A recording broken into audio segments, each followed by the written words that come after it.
नमस्कार। गिरीश गुप्ता के चैनल में आपका स्वागत है। इन्वेस्टमेंट सिंप्लीफाइड सीरीज में हम कंपनियों के बिजनेस मॉडल का अध्ययन करते हैं। हम ये जानने की कोशिश करते हैं कि कंपनी का कारोबार क्या है, कंपनी के भविष्य की योजनाएं क्या हैं और उसकी स्ट्रेंथ और वीकनेसेस क्या है, और वह भी बहुत आसान और सरल हिंदी में। ये सब इसलिए ताकि आप अपने शेयर के बारे में एक इन्फॉर्म डिसीजन ले सकें। आज का वीडियो शुरू करें उससे पहले मेरा आपसे एक निवेदन है। इस वीडियो में जो भी एनालिसिस दिया गया है उसमें आप खरीद फरोख्त की राय ना समझें। कृपया अपना ड्यू डिलिजेंस, अपनी सावधानी बरतें। अपने फाइनेंशियल एडवाइज़र से पहले पूछें, तभी शेयर की खरीद फरोख्त करें। दूसरा मेरा निवेदन ये है कि अगर मेरे प्रयास अब आपको अच्छे लगते हैं तो आप चैनल को सब्सक्राइब करें, वीडियो को लाइक करें और शेयर करें। आज की कंपनी का अनुरोध हमें स्कैन आईडी प्रूफ और श्री धीरज शर्मा जी गुंदेरिया राजस्थान से उन्होंने किया है, और आज की कंपनी का नाम है प्रिंस पाइप्स। बहुत पुरानी कंपनी है और 1987 में ये कंपनी बनी। दिसंबर 2019 में इसका आईपीओ आया और करीब करीब रिटेल कैटेगरी में 1.9 टाइम्स सब्सक्राइब हुआ। ओवरऑल करीब करीब 2.21 टाइम्स सब्सक्राइब हुआ और आसानी से, मतलब हर दूसरे व्यक्ति को इसमें से अलॉटमेंट मिल गया। अलॉटमेंट जो प्राइस थी वो 178 रुपीज थी। 2000 दिसंबर 19 के बाद इसने नवंबर 2021 में 850 रुपए का हाई लगाया और आज अभी जनवरी 2025 में इसका प्राइस 370 रुपए है। दुख की बात यह है कि एक अच्छा मैनेजमेंट होने के बावजूद और अच्छे ग्रोथ सेक्टर में होने के बावजूद कंपनी की परफॉर्मेंस उतनी अच्छी नहीं रही है, और जुलाई 2024 यानी करीब करीब 6-7 महीने पहले इस कंपनी ने जो हाई लगाया लगभग 650-700 रुपए का, उसके बाद से लगातार कंपनी का शेयर गिरता जा रहा है। तो आइए ये जानने की कोशिश करें कि आखिर ऐसे क्या कारण है जिससे कंपनी में के शेयर में लगातार गिरावट है, और क्या ऐसी संभावनाएं हैं कि कंपनी का शेयर का भाव वापस अपनी पुरानी ग्लोरी पे लौटेगा। फिर भी मैं आपको ये बता दूं कि अगर 2019 से लेकर 2025 तक की गणना मैं कर लूं तो करीब करीब आईपीओ के बाद इसको 5 साल हो गए हैं और जिसमें इसने शेयर होल्डर की वेल्थ को डबल कर दिया है। तो लगभग 14% का रिटर्न है, जो बुरा नहीं है किसी भी तरीके से। बहुत अच्छा नहीं है। मल्टीबैगर तो ये 2 साल में ही हो गया था जब इसने 2021 में अपना हाई लगाया था करीब करीब 850 का। लेकिन अब भी अगर ये देखूं, आज की तारीख में भी अगर किसी ने आईपीओ प्राइस पे लिया हो तो 14% का रिटर्न ठीक ठाक है। बहुत अच्छा नहीं है लेकिन बहुत खराब भी नहीं है। तो आइए कंपनी का एनालिसिस शुरू करते हैं। तो जैसे मैंने कहा, द कंपनी का नाम है प्रिंस पाइप्स एंड फिटिंग्स। तो इसमें दो शब्द हैं, एक पाइप्स है और एक फिटिंग्स है। इन दोनों का नाम, हम दोनों का एनालिसिस या दोनों चीज़ों का मतलब क्या है। पाइप्स का मतलब तो आप सभी जानते हैं, फिटिंग्स का मतलब क्या है, और पाइप्स एंड फिटिंग्स अलग अलग क्यों रखे गए, तो इस बारे में हम समझेंगे। लेकिन पहले इस पूरे सेक्टर को हम समझ लेते हैं कि आखिर इस सेक्टर में क्यों ये सेक्टर जो है ये पॉपुलर है। पहली चीज ये देखिए, इंडिया ग्रोथ इकोनॉमी है, और जो ग्रोथ इकोनॉमी है उसमें कंस्ट्रक्शन जो होता है वो एक आवश्यक चीज होती है। जो स्टेबल इकोनॉमीज हो जाती हैं उसमें कंस्ट्रक्शन की एक्टिविटीज उतनी फास्ट नहीं चलती जितनी एक डेवलपिंग इकोनॉमी में या विकासशील देश में चलती हैं।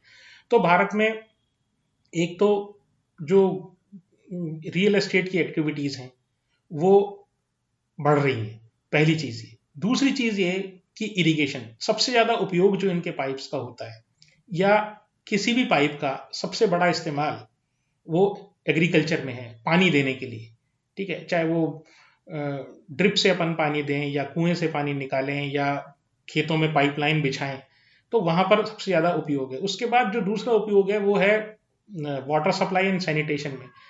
हमने एक अपना जो वीडियो भी बनाया था जिसमें हमने ये बात की थी कि जिस क्वेश्चन आंसर के सेशन में, जिसमें हमने ये कहा था कि जो गवर्नमेंट ऑफ इंडिया का बजट के बाद जो मंतव्य दिख रहा है, तो वो ऐसा लग रहा है कि उनका फोकस अब रोड, पोर्ट्स, ब्रिजेस से हटकर अर्बन इंफ्रास्ट्रक्चर के ऊपर आ रहा है। अब अर्बन इंफ्रास्ट्रक्चर में क्या आता है, वाटर है, पानी की सप्लाई, जैसे ड्रिंकिंग वाटर की सप्लाई पाइप्स के थ्रू।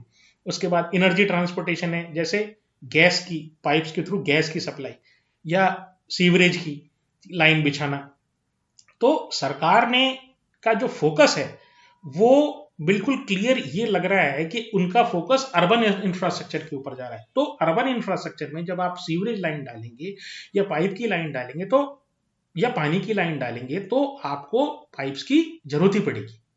तो वहां पर भी इस सेक्टर के बढ़ने का ये कारण है कि अर्बन इंफ्रास्ट्रक्चर को बढ़ावा मिल रहा है। इसके अतिरिक्त जो आप और हम हैं, जो रिटेल कंज्यूमर हैं, वो भी जाके अपने जब घर बनवाते हैं तो घरों के लिए पाइप्स की ड्रेनेज के लिए, चाहे वो सीवरेज के लिए हो, चाहे रेन वाटर के लिए जो छत से पानी नीचे उतारते हैं हम हो, या हमारे किचन से वेस्ट वाटर हो, या बाथरूम का पानी हो, उन सब के लिए पाइप्स की जरूरत तो पड़ती है। तो सेक्टर का तो ये आउटलुक हो गया। अब पहले ये बात मैं समझ लेते हैं कि आखिरकार प्लास्टिक के पाइप क्यों, जो प्लास्टिक के पाइप है वो क्यों बढ़ रहा है। देखिए पहले जो काम आते थे ना वो जीआई पाइप, या अपन कहते हैं गैल्वेनाइज्ड आयरन पाइप। तो जीआई पाइप जनरली बोलते हैं वो लोहे के जो पाइप होते थे, उनमें दो तीन कमियां थी। एक चीज तो सबसे बड़ी ये थी कि वो भारी बहुत होते थे, मजबूत होते थे लेकिन भारी होते थे। दूसरी बात, वो उनमें कोरोजन की या उनमें जंग लगने की संभावना, वो गल जाते थे over a period of time. जब हम उसको इस्तेमाल करते रहते थे तो वो गल जाते थे, तो भारी हो गए और गलना हो गया। तीसरी बात, मेटल है ना, मेटल की प्राइसेस बहुत तेजी से बढ़ती हैं। मतलब ओवरऑल दुनिया में आप अगर 20-25 साल का ट्रेंड देखें तो अधिकतर मेटल्स की प्राइस का अपवर्ड ट्रेंड है। तो मेटल बहुत ज्यादा लगता है उसमें, और अफोर्डेबिलिटी, मतलब एक कंज्यूमर के लिए अफोर्डेबिलिटी जो है ना वो कम हो जाती है। तो भारीपन रहा तो ट्रांसपोर्टेशन डिफिकल्ट है, हैंडलिंग डिफिकल्ट है। जब आप रियल एस्टेट जैसे मान लो 20-20 या 40-40 मंजिल की आप इमारतें बनाएंगे तो आपको उन पाइप्स को हैंडल करने में दिक्कत आती है। आपको लगाना मुश्किल है, उसके बाद अगर वो खराब हो गया तो उसको हटाना मुश्किल है, और एक सिक्योरिटी रिस्क भी रहती है। तो इन सब के लिए क्या है कि प्लास्टिक के पाइप्स का चलन बढ़ गया। हम प्लास्टिक के पाइप बोलते हैं लेकिन बेसिकली वो पीवीसी पाइप्स हैं। तो पहले जो शुरू शुरू में हमारे पास, अब इस जो पाइप्स की जो सीरीज है या पाइप्स जो हैं वो भी प्लास्टिक में हम ये कहें कि 3 या 4 तरह के हैं। तो पहले है पीवीसी पाइप्स, तो वो जो थे वो अब आउटडेटेड से हो गए हैं, बहुत ज्यादा उसका इस्तेमाल नहीं होता। फिर उससे एक बेटर कैटेगरी है, वो है यूपीवीसी पाइप्स। उससे भी एक बेटर कैटेगरी है, वो है सी पीवीसी पाइप्स। उससे भी एक स्ट्रॉन्ग कैटेगरी है, वो है H D P E, high density polyethylene pipes. और उसके बाद पीपीआर पाइप्स। तो ये एक्चुअली पीवीसी, फिर यूपीवीसी, फिर सीपीवीसी, फिर एचडीपी या पीपीआर, ये जितने भी पाइप्स हैं ये सारे एक कुछ पर्टिकुलर यूजेस के काम आते हैं। कोई गैस के ट्रांसपोर्टेशन में काम आ सकता है, कोई खाली सीवरेज के काम आ सकता है, कोई खाली पोर्टेबल जो ड्रिंकिंग वाटर की सप्लाई के काम आ सकता है। तो इनके नाम में ना जाएं, इनके नॉमेनक्लेचर में आप मत जाएं, इनके नाम पर मत जाएं। आप तो समझिए कि एक एडवांस पाइप का टेक्निक होता जा रहा है। तो उस तरीके से ये पाइप्स की ग्रोथ है, ग्रोथ इन द सेंस कि टेक्निक की ग्रोथ है। अब इसमें से जो पीवीसी है वो तो करीब करीब आउटडेटेड हो गए, और एक यूपीवीसी है। तो यूपीवीसी है उसमें उतना मार्जिन नहीं है। तो मार्जिन किसमें, मार्जिन जो है वो सीपीवीसी और एचडीपी। तो ये एचडीपी और ये जो दो जो हैं, यानी नंबर 2, नंबर 3 और 4, टोटल 5 अगर मैंने बोले तो एक पीवीसी हुआ, एक यूपीवीसी हुआ, तो तीसरे नंबर पे आया सीपीवीसी, और चौथा हुआ एचडीपी, और पांचवा आया आपके पास पीपीआर। तो इसमें से जो एचडीपी है और सीपीवीसी है, एक्चुअली उसमें मार्जिन ज्यादा है, तो कंपनीज का फोकस उस तरफ से। अब ये समझते हैं कि आखिरकार कोई भी कंपनी जो इस पाइप बनाने के सेक्टर में है उसके क्रिटिकल सक्सेस फैक्टर्स क्या हो सकते हैं। क्रिटिकल सक्सेस फैक्टर्स का मतलब ये कि ऐसी क्या चीजें हैं जिससे कारण वो कंपनी अपने क्षेत्र में सफल होने के चांस रखती है। तो पहली चीज ये है उसकी पैन इंडिया प्रेजेंस होनी चाहिए। तो ओवरऑल इंडिया में प्रेजेंस होती है तो उस कंपनी का माल, वो अपना माल ज्यादा बेच सकता है। अब क्यों बेच सकता है इसका भी मैं आपको कारण बताऊंगा कि अगर ऐसा क्यों जरूरी है कि कंपनी ज्यादा माल बेचे, वो भी मैं आपको कारण बताऊंगा। पहले एक बार आप ये वाली लिस्ट समझ लें। दूसरा जो चीज है वो ये है उसका ब्रांड होना चाहिए। उसका जो है ब्रांड होना चाहिए, वो अच्छी ब्रांड का होना चाहिए, क्योंकि आजकल कस्टमर क्या है, ब्रांड पे जाता है। तो अच्छे ब्रांडिंग वाला होना चाहिए। फिर तीसरा क्या है कि उसके पास वेरिड पोर्टफोलियो होना चाहिए। ये नहीं कि आपके पास इरिगेशन के पाइप नहीं है और आपके पास तो खाली घर के लिए जो जो जिसको SWR पाइप्स बोलते हैं, जो अपन बाथरूम के लिए, टॉयलेट्स के लिए, किचन के लिए, या रेन वाटर जो पानी का ड्रेनेज ऊपर से छत से नीचे आता है, तो ये 4 तरीके के मोटे मोटे घर में काम आने वाले पाइप हैं, तो बोले आपके पास रेंज ही नहीं है, तो आपके पास रेंज भी चाहिए। तो एक ये 3 या 4 जो फैक्टर हैं वो है। अब इसका कारण मैं बताता हूं कि ऐसा क्यों है कि आपको ज्यादा प्रोड्यूस करना पड़ चाहिए और ज्यादा आप माल बेच सके। पहली चीज तो ये कि देखिए इससे बार्गेनिंग पावर बढ़ती है। अगर आप ऑल ओवर इंडिया में मार्केट होगा ना, तो आप जो आपका रॉ मटेरियल सप्लायर है ना, उसको भी दबा सकते हो। बार्गेनिंग पावर का मतलब उससे निगोशिएट करते भाई सस्ते में दे। दूसरी बात क्या है, जो डिस्ट्रीब्यूटर होगा, जो आपका जिसको आप डिस्ट्रीब्यूट करते हो, या जो आपका रिटेलर होगा, वो भी आसानी से वहां पर क्या होगा, माल आपका पहुंच जाएगा। तो वो जब चारों तरफ पब्लिक को यही माल दिखेगा, तो रिटेलर और डिस्ट्रीब्यूटर जो होते हैं वो भी उत्साहित होते हैं कि उस माल को हम ज्यादा से ज्यादा बेचें। तो ये कारण। और एक तीसरा जो बहुत इंपॉर्टेंट इसमें कारण है ना, वो ये है कि यहां पर इसमें कंपनी के जो एक पाइप जो होता है उसके टोटल कीमत का लगभग 70% जो है वो रॉ मटेरियल होता है। अब रॉ मटेरियल क्या होता है? रॉ मटेरियल होता है पीवीसी रेजिन। अब रेजिन क्या हुआ? आप ये समझ लीजिए कोई पाउडर टाइप की, सफेद पाउडर टाइप की कोई चीज है, ठीक है ना। एक कोई मटेरियल है, आप ये समझ लीजिए सीमेंट होता है ना, छत बनाने के लिए रॉ मटेरियल सीमेंट है, तो वैसे आप समझ लीजिए कि जो पाइप बनाने का रॉ मटेरियल जो है ना, वो पीवीसी रेजिन है। रेजिन का मतलब कोई ऐसी चीज जिसको प्रोसेस करके हम पाइप्स बनाते हैं, ठीक है। वो टेक्निक में हम नहीं जाना चाहते। अब ये रेजिन कहां से आता है? देखिए रेजिन जो बनता है ना, वो क्रूड ऑयल का डेरिवेटिव है। क्रूड ऑयल क्या है? जो कच्चा तेल अपना होता है, तो उसका डेरिवेटिव है।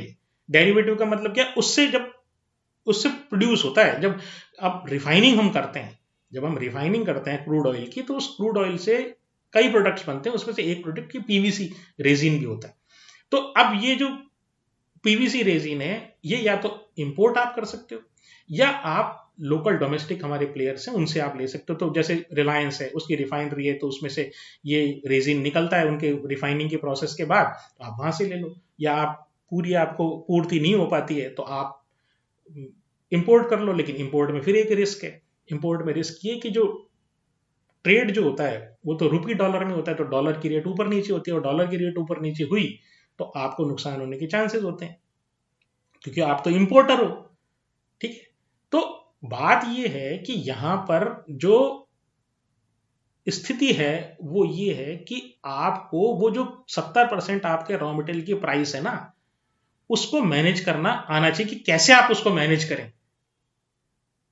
अब दूसरा इसमें पॉइंट वो ये है कि पीवीसी रेजिन की जो प्राइस है ना, मैंने इंपोर्ट कर लिया, वो एक रिस्क है, क्योंकि वहां पे डॉलर रुपी का फ्लक्चुएशन है। दूसरी बात, यहां से पूरी पड़े डोमेस्टिक मेरे मैन्युफैक्चरर जो है या प्रोड्यूसर्स जो हैं, वो इतना सप्लाई कर पाए या ना कर पाए, वो एक दूसरा प्रॉब्लम है। और जो तीसरी जो सबसे बड़ी जो प्रॉब्लम है ना, वो ये है कि इस पीवीसी रेजिन की इंटरनेशनल प्राइसेस बहुत ज्यादा ऊपर नीचे होती है। तो अगर ऊपर रही प्राइसेस पीवीसी रेजिन की, तब तो कोई दिक्कत नहीं। अब मैं बताऊंगा ये क्यों है। लेकिन अगर पीवीसी रेजिन की प्राइसेस नीचे गिर जाती हैं, तो होता क्या है, वो जो छोटे वाले अनऑर्गेनाइज सेक्टर है, जो लोकल जिसको बोलते हैं, लोकल मैन्युफैक्चरर जो है, जैसे अपन बोलते हैं ना, जैसे कि ये माल क्या है, ये लोकल माल है और ये ब्रांडेड माल है, तो वो लोकल मैन्युफैक्चरर वाले जो है ना, सस्ती हो गई चीज। अब जब पीवीसी रेजिन सस्ती हो गया, तो वो क्या सस्ते दाम में आपको दुकानदारों को सप्लाई करते हैं, तो ओवरऑल मार्केट में माल सस्ता हो जाता है। लेकिन इनके यहाँ क्या है, लेकिन जो ब्रांडेड वाले हैं उनके साथ प्रॉब्लम क्या है कि वो तो ऑलरेडी स्टॉक करके रखते हैं रॉ मटेरियल का।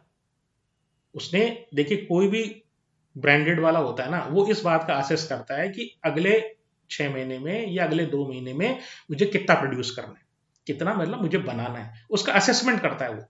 अब हुआ वो, उसके लिए फिर वो माल रखता है अपने पास, मतलब रॉ मटेरियल रखेगा, तभी तो अगले महीने की प्रोडक्शन प्लानिंग कर सकता है, या अगले 2 महीने की ये कर सकता है कि मुझे इतना माल मुझे जो है बनाना है, और उसके लिए मेरे पास इतना है भी कि नहीं, रॉ मटेरियल मेरे पास है भी कि नहीं।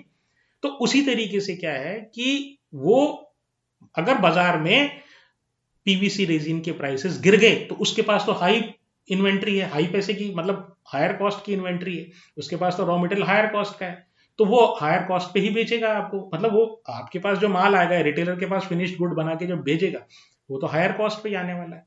अब हायर कॉस्ट पे आ गया, लेने वाला है नहीं, ग्राहक कहेगा ये तो मुझे लोकल वाला तो माल मुझे 20% 25% सस्ते में लूंगा, फिर तुम्हारा क्यों लूंगा मैं। ये एक बहुत बड़ी प्रॉब्लम है। तो ये जो प्राइस फ्लक्चुएशन है, जो पीवीसी रेजिन में जो प्राइस फ्लक्चुएशन है, वो इन सारी कंपनीज के लिए एक बहुत बड़ी प्रॉब्लम है जिसको ये मैनेज नहीं कर सकते, क्योंकि इंटरनेशनल प्राइसेस को आप कैसे मैनेज करोगे? तो ये इनके लिए एक एक्सटर्नल फैक्टर है, इनकी कंपनी की, ये इनके साथ ही नहीं है, प्रिंस पाइप्स एंड फिटिंग्स के साथ ही नहीं है, इनके सारे जो ऑर्गेनाइज प्लेयर्स हैं उनके साथ यही प्रॉब्लम है। और वही अगर पीवीसी के दाम बढ़ जाते हैं, अगर दाम बढ़ गए, तब क्या होता है? तब ये होता है इनको फायदा होता है, क्योंकि इनकी जो इन्वेंट्री होती है ये हमेशा स्टॉक करके रखते हैं रॉ मटेरियल, तो जब प्राइसेस बढ़ते हैं तो इनको फायदा होता है। तो दोनों तरफ से, मतलब इन्वेंट्री स्टॉक करने का या रॉ मटेरियल स्टॉक करने का इनको फायदा भी है, इनको नुकसान भी है। अगर प्राइसेस गिर जाती हैं पीवीसी की तो अनऑर्गेनाइज सेक्टर को फायदा होता है, अगर प्राइसेस बढ़ जाती हैं तो अनऑर्गेनाइज सेक्टर को नुकसान होता है, इनको फायदा होता है। अब इसमें बड़े प्लेयर्स कौन से, यानी पाइप वाले सेक्टर में बड़े प्लेयर्स कौन कौन से? तो इसमें एक बहुत बड़ा प्लेयर जो है वो है सुप्रीम इंडस्ट्रीज, फिर है एक और प्लेयर है वो है फिनोलेक्स पाइप्स, फिर है आशीर्वाद पाइप्स, उसके अलावा एस्ट्रल पॉली, और फिर ये प्रिंस पाइप्स। तो ये बेसिकली इंडस्ट्री का, मैंने आपको ये बताया कि ये इंडस्ट्री के क्रिटिकल सक्सेस फैक्टर क्या हैं और आखिरकार इंडस्ट्री कैसे वर्क करती है। अब कंपनी स्पेसिफिक बात आ जाते हैं। मैंने इंडस्ट्री का ओवरव्यू आपको इसलिए दिया ताकि ये बिल्कुल क्लियर आपको हो जाए कि इस कंपनी के साथ प्रॉब्लम क्या चल रही है और ये कंपनी अपनी इन प्रॉब्लम्स को रिजॉल्व करने के लिए क्या कोशिश कर रही है। तो देखिए, इसके 4 सेगमेंट है बेसिकली। उसमें से जो 2 सेगमेंट हैं वो रिलेटिवली नए हैं और 2 सेगमेंट पुराने। तो पाइप्स एंड फिटिंग्स में ये काम करते हैं। तो पहली चीज तो जैसे मैंने बताया, पाइप का मतलब पाइप, जो सिंपल जो पाइप होता है वो है ना, जो लोहे की जगह या जीआई पाइप की जगह आप प्लास्टिक की पाइप आ गए, और हर तरह के एप्लीकेशन के लिए, यानी कि अच्छे से अच्छे एप्लीकेशन के लिए जहां पर आपको हाई प्रेशर की, हाई टेम्परेचर की जरूरत पड़ती है, उसके लिए भी पाइप बनने लग गए। तो मेटल को करीब करीब प्लास्टिक की पाइप्स ने रिप्लेस कर ही दिया है। तो एक इनका है पाइपिंग का। दूसरा जो है वो ये है फिटिंग्स का। अब फिटिंग्स का अंतर समझे कि फिटिंग क्या होता है। फिटिंग का मतलब ये पाइप्स को जब अपन जोड़ते हैं तो पाइप ये तो है नहीं कि सीधा जाएगा। अगर आपकी दीवार से आ रहा है और आपको किचन में लेके जाना है पाइप को, तो आपको मोड़ना पड़ेगा। तो मोड़ने के लिए जो बैंड लगाते हैं, जिसको अपन लोकल लैंग्वेज में बैंड बोलते हैं, ठीक है, वो जो बैंड हुआ ना, वो उसको फिटिंग बोलते हैं। तो इसी तरह के बैंड होता है। फिर एक आपके पास एक जिसको बोलते हैं स्टॉपर बोलते हैं। तो स्टॉपर क्या है, अगर कोई किसी नल के पॉइंट में नलका नहीं लगा हुआ, मतलब वो टैप नहीं लगा हुआ, तो उसको बंद करने के लिए हम क्या करते हैं, जिसको अपन देसी लैंग्वेज डाटा बोलते हैं, डाटा मतलब उसको रुकावट उसमें, तो वो वाला जो है वो भी फिटिंग कहलाती है। फिर उसके बाद एक पाइप को दूसरे पाइप के, जैसे 10-10 या 12-12 फीट के पाइप आए या 15 फीट का पाइप आया, तो वो आपस में मेरे को 30-35-40 फुट बनाना है या लंबाई उसकी बढ़ानी है, तो एक कनेक्टर वो भी होता है जो 2 पाइप्स को जोड़ता है। तो इस तरह के जो कनेक्टर्स वाली चीज है ना, वो उसको फिटिंग्स बोलते हैं। तो अब इसने स्पेसिफिकली पाइप्स एंड फिटिंग्स क्यों रखा?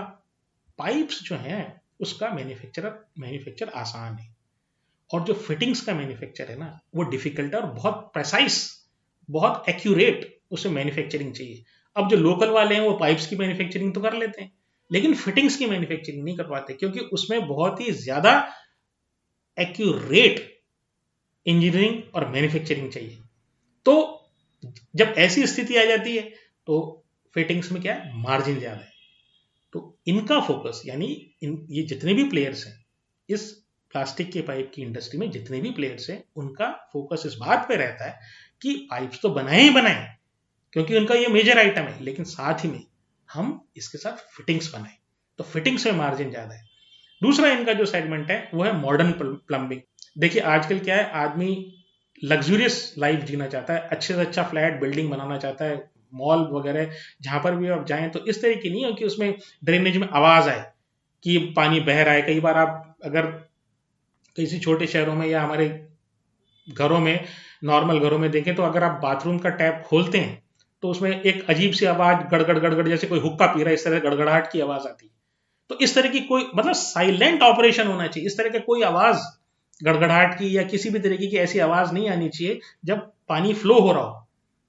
तो जब ड्रेन से जा रहा है पानी, यूरिनल से जा रहा है या टॉयलेट से जा रहा है, तो उसमें कोई आवाज नहीं आनी चाहिए। और इस तरह की इंजीनियरिंग होनी चाहिए कि आपको वो पानी पानी या वेस्ट जो भी है वो आसानी से ड्रेनेज में बाहर जाके मिल जाए। तो इस सब चीज के लिए जो फिटिंग्स या इंस्ट्रूमेंट जो आपके प्रोडक्ट्स जो ये लोग बनाते हैं उसको मॉडर्न प्लम्बिंग बोलते हैं। फिर तीसरा इनका है स्टोरेज टैंक। वो स्टोरेज टैंक अपने सिंटेक्स वाले, खैर सिंटेक्स तो अब वेलस्पन ने ले लिया उसको, तो वो वाली टमानी की टंकियां, बड़ी बड़ी जो टंकियां आती, क्योंकि हम तो पानी की टंकियों को सिंटेक्स के नाम से ही जानते हैं क्योंकि वो सिंटेक्स बड़ा पॉपुलर ब्रांड रहा है।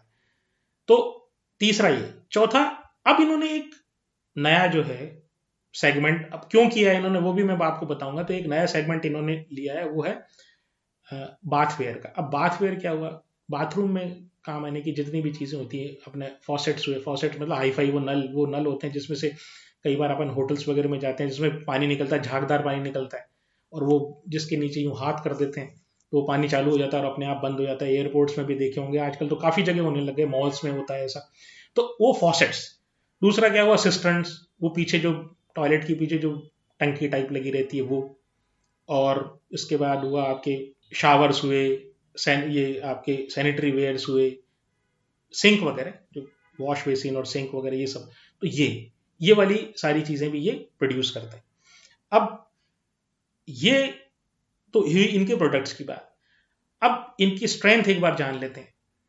इनकी स्ट्रेंथ क्या है, देखिए इनके पास 7200 SKU है। अब SKU का मतलब ये 7200 आइटम प्रोड्यूस करते हैं, आप तो ये समझ लीजिए, छोटे बड़े मिला मिलू के जितने भी अपन मिला लेंगे सब 7200 आइटम ये प्रोड्यूस करते हैं। और इनके 1500 से ज्यादा रिटेलर और डिस्ट्रीब्यूटर है। मतलब इनकी जो चेन है, क्या कहा मैंने कि जो आपके क्रिटिकल सक्सेस फैक्टर्स होते हैं इस इंडस्ट्री में, यानी प्लास्टिक के पाइप की और इस तरह की इंडस्ट्री में जो क्रिटिकल सक्सेस फैक्टर है उसमें पैन इंडिया प्रेजेंस और नेटवर्क बड़ा होना चाहिए ताकि वो ज्यादा से ज्यादा माल बेच सके। तो इनके 1500 डिस्ट्रीब्यूटर प्लस रिटेलर है। तो इनका मॉडल जो है ना, ये एक्चुअली इनके दो ब्रांड है।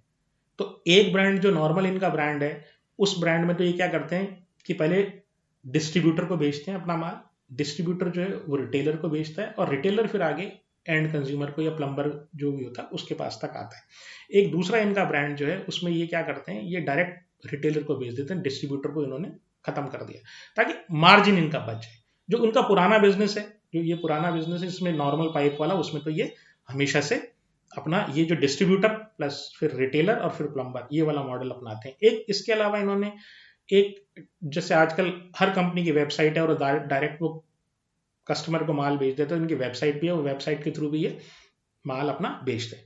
फिर इनके 7 मैन्युफैक्चरिंग प्लांट्स हैं। अब ये 7 मैन्युफैक्चरिंग प्लांट है ना, आप देखिए कहाँ कहाँ है। एक दादरा नगर हवेली में, एक राजस्थान में, एक उत्तराखंड में, एक तमिलनाडु में, एक तेलंगाना में और एक महाराष्ट्र में। तो इनका जो कंसंट्रेशन है ना वो नॉर्थ में, साउथ में और वेस्ट में। तो 3 एरिया तो इन्होंने कवर कर लिया। अब चौथा एरिया इनके पास रह गया जो ईस्ट वाला। तो ईस्ट वाला जो ये जो एरिया जो है, जैसे कलकत्ता वाला जो एरिया है, कलकत्ता साइड का एरिया, तो ये अब बिहार में एक नया प्लांट लगा रहे हैं। तो उस वहां से वो वाला मार्केट कैप्चर करने की कोशिश करेंगे। तो ईस्ट वाला अभी इन्होंने कवर नहीं किया, तो वो ईस्ट वाला ये कवर करेंगे। इसके बाद ये टोटल इनके ऐसे अगर बिहार वाला हो जाता है टोटल 8 प्लांट्स इनके हो जाएंगे।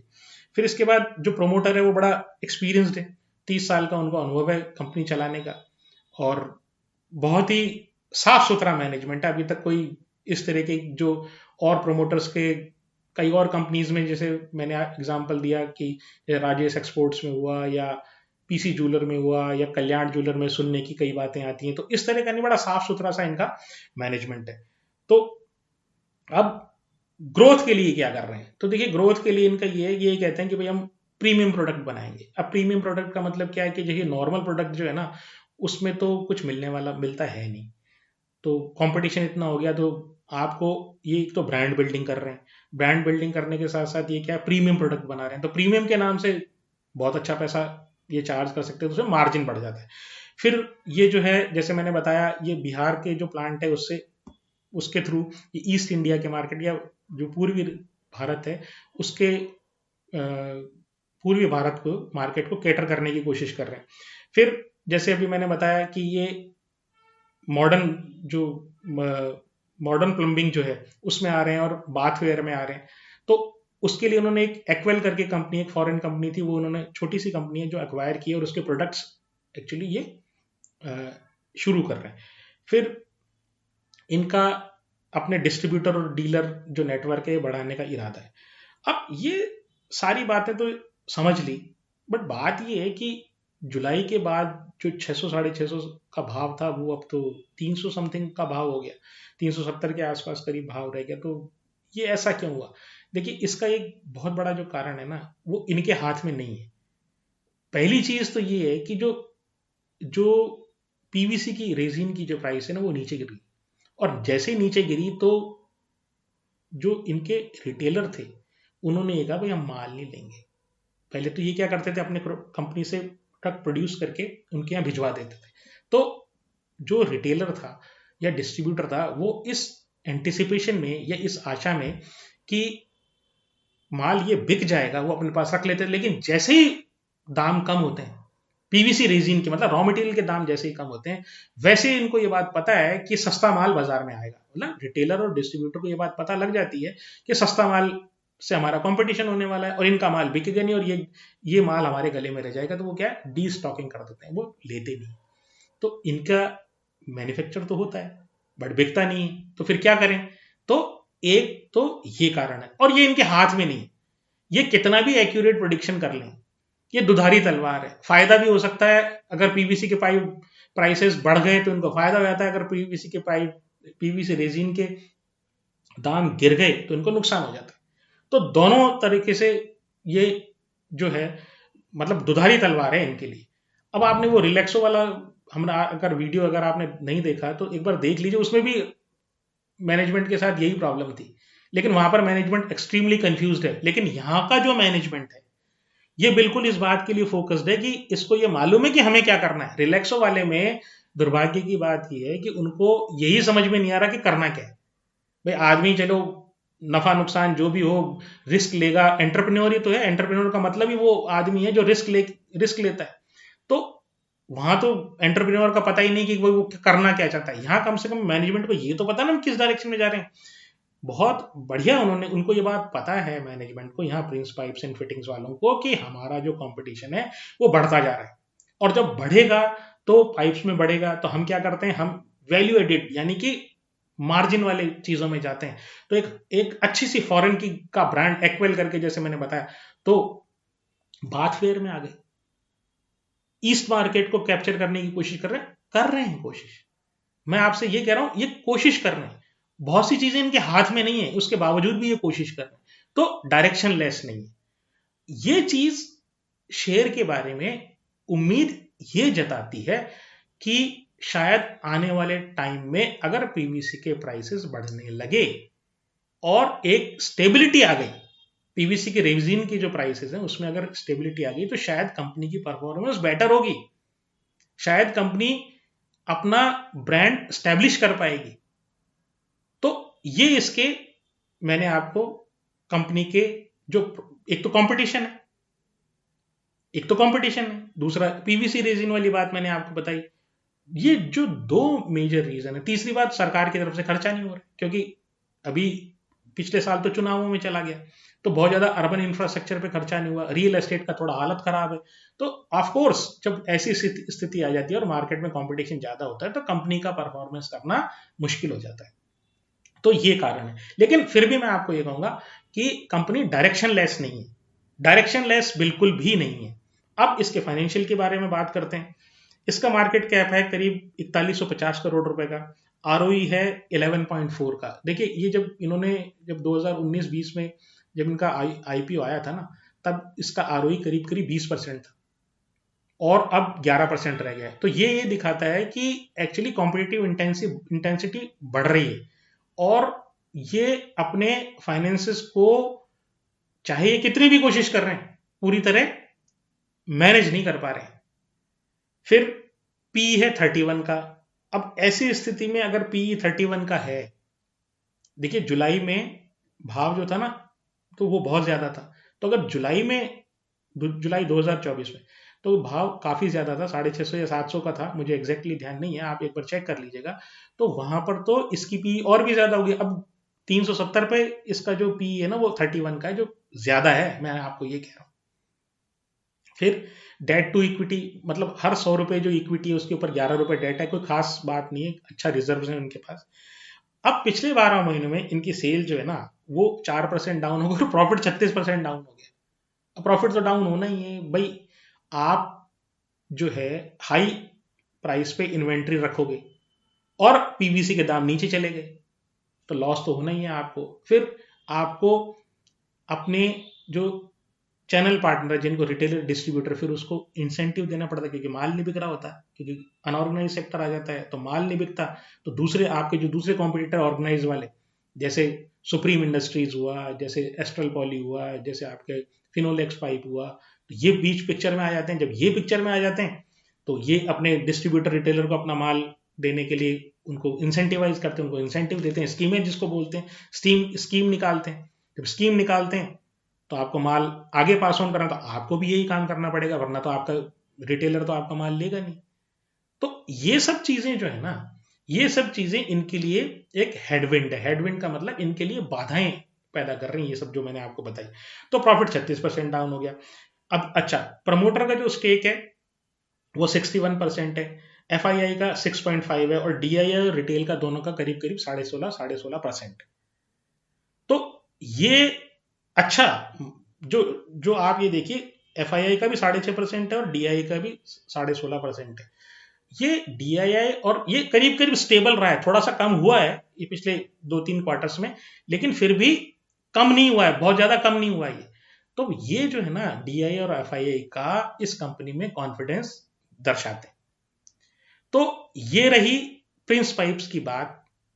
आशा है मेरा प्रयास आपको पसंद आया होगा, लेकिन फिर मैं आपको एक बात कहूंगा, शेयर के बारे में इमोशनल मत होइए। शेयर का प्राइस कहां जाएगा ये मुझे पता नहीं है, मैंने आपके सामने फैक्ट्स रख दिए और जो मुझे समझ में आया कि कंपनी में क्या कमी है या क्या अच्छाई है वो मैंने आपके सामने रख दी। खरीद फरोख्त की राय बिल्कुल नहीं है। कृपया अपने फाइनेंशियल एडवाइजर से पूछ के शेयर में कोई एक्शन लें। आज बस इतना ही। नमस्कार, धन्यवाद, जय हिंद।